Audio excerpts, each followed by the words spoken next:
ऐलान कर दिया है। शिक्षकों का कहना है किसी भी कीमत में केंद्र सरकार ओपीएस लागू करे। नहीं है की बात हाँ, हमें एनपीएस नहीं चाहिए। एनपीएस को मोदी जी की सरकार ने यूपीएस में बदला। तो ये सांप और छछूंदर का खेल प्रधानमंत्री जी की जो सरकार है, टैक्स एक है, संविधान एक है, तिरंगा एक है, तो पेंशन दो क्यों है? अगर पुरानी पेंशन माननीय मोदी जी अगर आपके द्वारा बहाल नहीं होती है तो कर्मचारी आने वाले चुनाव में ईंट से ईंट बजाकर अपनी पुरानी पेंशन लेगा और इसका खामियाजा आपको पूरे खुलेआम भुगतना पड़ेगा। जंग का ऐलान कर दिया है। शिक्षकों का कहना है किसी भी कीमत में केंद्र सरकार ओपीएस लागू करे, क्योंकि एनपीएस यूपीएस शिक्षकों अधिकारियों की कमर को तोड़ रही है। ओपीएस बहाली की मांग को लेकर देश के वो तमाम सरकारी कर्मचारी सरकार के खिलाफ क्रांति की मुनादी बजा दी है जो ओपीएस व्यवस्था से वंचित होकर रसातल में चले गए हैं। वहीं अब national mission for old pension scheme की तरफ से दिल्ली के जंतर मंतर से एनपीएस यूपीएस के खिलाफ बिगुल फूंक दिया है। क्या सरकार शिक्षकों अधिकारियों के साथ नाइंसाफियां कर रही हैं? इस मौके पर राहत इंदौरी का एक शेर याद आ रहा है। उन्होंने कभी कहा था, जो आज साहिबे मसनद हैं कल नहीं होंगे, किराएदार हैं ज़ाती मकान थोड़ी।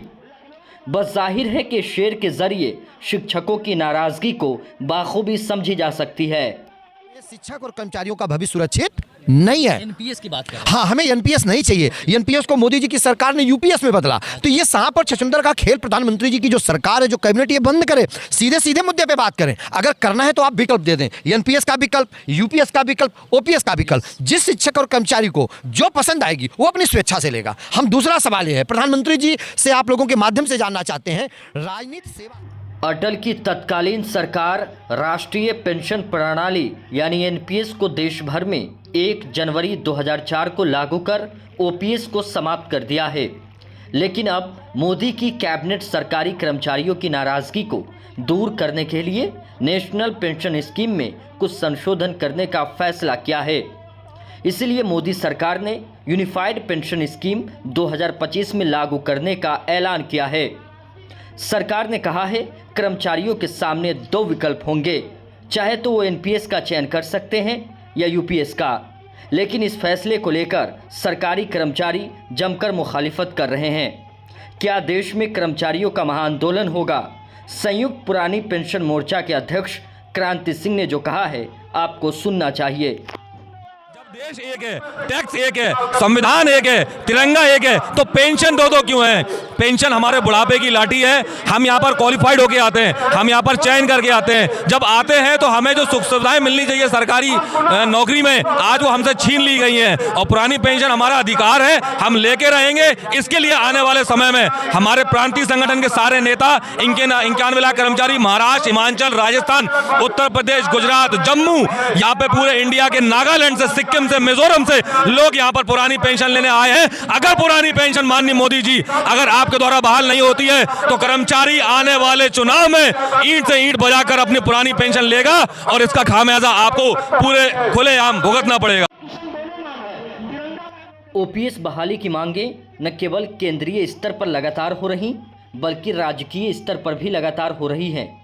बिहार में नीतीश के खिलाफ शिक्षकों में भारी नाराजगी है। इसका असर बिहार की आगामी विधानसभा चुनाव में भी देखने को मिल सकता है। वहीं हिमाचल प्रदेश को छोड़ दिया जाए तो अभी तक किसी भी राज्य में ओपीएस बहाल नहीं हो पाई है। केवल राज्य सरकारों की तरफ से आश्वासन पर आश्वासन दिए गए हैं। लेकिन सरकारी कर्मचारियों का कहना है ओपीएस हमारे बुढ़ापे की लाठी है। जब देश में एक संविधान, एक विधान, एक परिधान है, तब देश में 2 तरह की पेंशन व्यवस्था क्यों? ओपीएस की ज़रूरत क्या है? सरकारी कर्मचारियों की नाराज़गी से बाखूबी समझी जा सकती है।